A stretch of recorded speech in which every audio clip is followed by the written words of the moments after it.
इंशाल्लाह इंशाल्लाह मौला आप अपना साया आप पर कायम व दायम फरमाएंगे इंशाल्लाह। आमीन आमीन। मौला आपको भी खुश रखे। ऐसा प्रोग्राम आपने रूहानी प्रोग्राम सजाया है, और कितने लोग हैं जो नहीं आ पाते, आप यहाँ से मौला मौला गरीब अल गुरबा की जो बिल्कुल। ज़ियारत उनको कराते हैं। यकीन करें ऐसी दुआएं आपके लिए निकलती हैं। परवरदिगार ज़मीनी आसमानी मुसीबतों से आपको अपने अमान हिफ्ज़ में रखे, इलाही आमीन। और मौला के हमेशा साया आपके आपके बच्चे के ऊपर हमेशा कायम और दायम रहे। खुश रहे, आबाद रहे। सलामत रहें, अपने अस्सलाम बच्चों को सबको सलाम अर्ज कीजिएगा।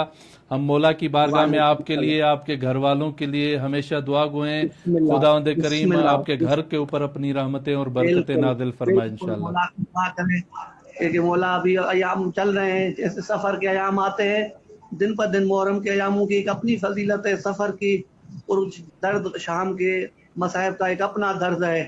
तो ऐसे ही है बस बिल्कुल।